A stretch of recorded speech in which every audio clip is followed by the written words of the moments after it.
Welcome to the Macmillan Report. I'm Marilyn Wilkes, your host, and our guest is Stuart Schwartz, the George Burton Adams Professor of History at Yale University.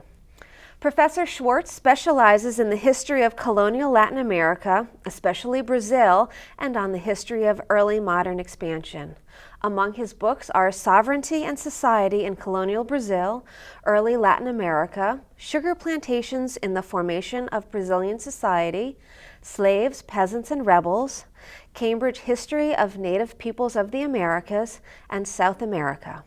He is presently working on several projects, a history of independence of Portugal and the crisis of Iberian Atlantic, 1620 to 1670, and a social history of Caribbean hurricanes.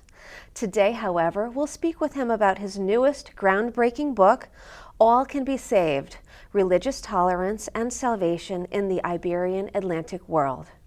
So let's begin with an overview of your book and the premise.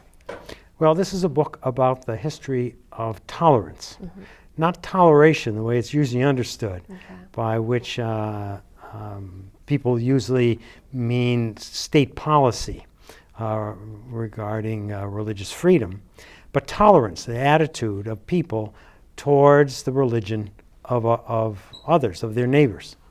And in that history, usually Spain and the Spanish world is left out because it enters in only as an example of intolerance. The age of the Inquisition, the suppression of religious freedom. So the book is somewhat distinct in that it emphasizes Spain and the origins of religious tolerance in Spain and the Spanish-speaking world. Okay. And what was your inspiration for writing the book? The inspiration came one cold winter evening when I was living in Minneapolis. And I was reading a book by an Italian scholar, Carlo Ginzburg, called The Cheese and the Worms. It's about the worldview of a very common man, a miller. And when he was being questioned by the inquisitors, he said to them, well, of course he was a Catholic, but if he had been brought up in amongst the Turks, he would have thought their religion was the right religion, and he would have found his salvation, because after all, God loves us all. And I thought at the time, gee, that's a curious thing to say for a man in the 16th century. Where did he get those ideas? Doesn't that sound quite unlike what people ought to be thinking in the 16th century? I shut off the light and went to sleep and forgot all about it. 20 years later, I was working in the Spanish archives and began to find indications of other people who thought exactly the same thing.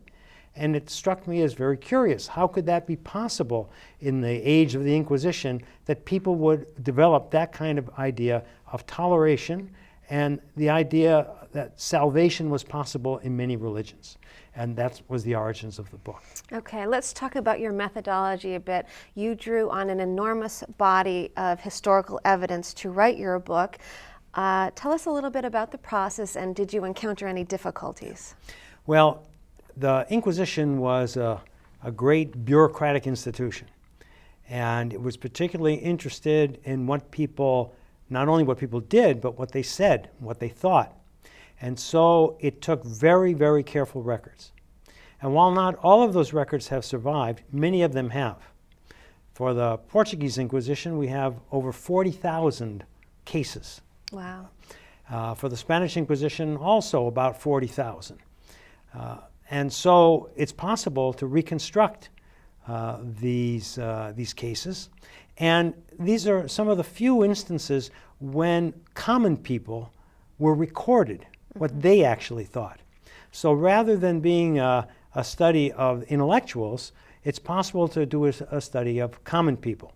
And that's the great advantage that the Inquisition gives us. It's sort of almost a kind of contradiction that we owe so much to the life of and to the ideas of common people that through this basically ecclesiastical institution, but that's really the result of this investigation.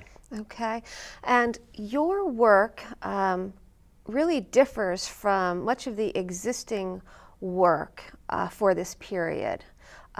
Talk about that a little bit. Well, the way that toleration, religious toleration, is usually explained or thought of is in the terms of great ideas. There's Erasmus, or Spinoza, or Rousseau, or John Locke. And they write a kind of breakthrough book or essay, and then somehow that catches on, and lo and behold, you get to the modern world and religious toleration becomes accepted. But the traditional way to look at that is never to pay much attention at the reception of these ideas. How did the idea get from Locke's essay on religious tolerance, how did it get to become a general accepted idea? No one ever pays much attention to that.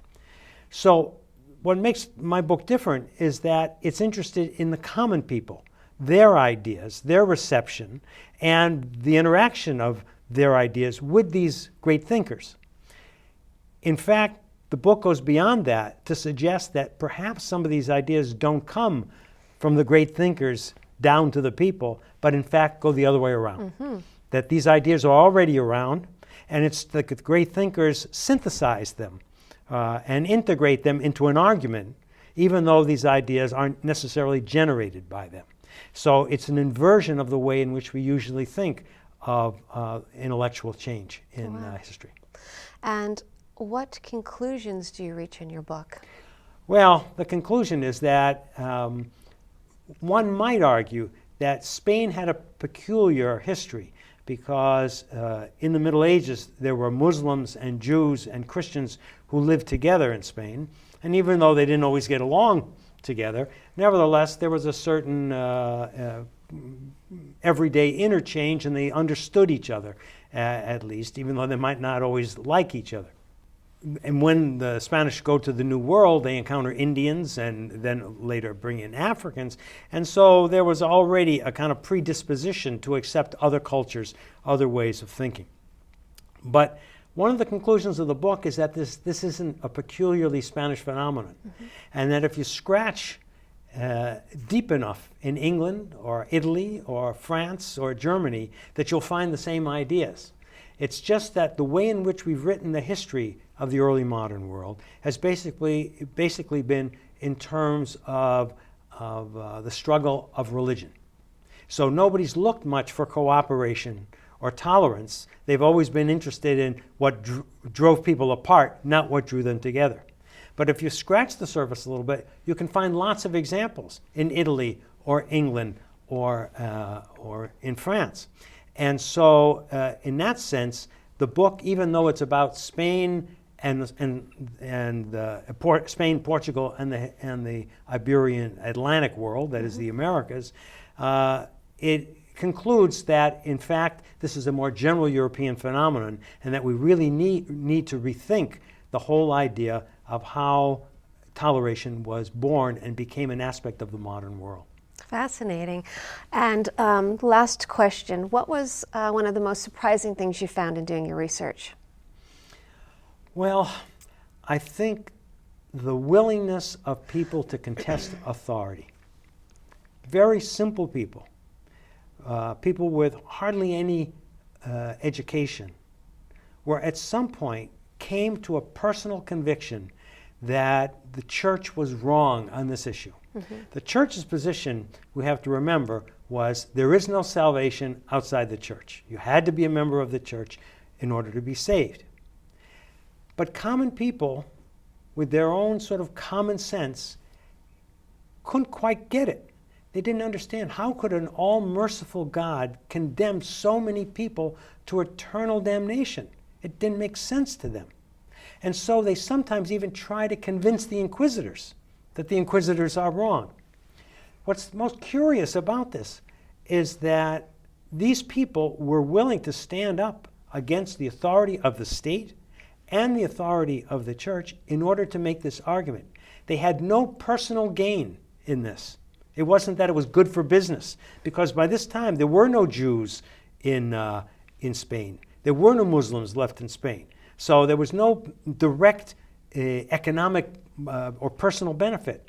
But these people became convinced out of their belief. Some of them were skeptics. Some of them were atheists, but some of them thought of themselves as good Catholics and simply thought on this particular issue that the church had got it wrong.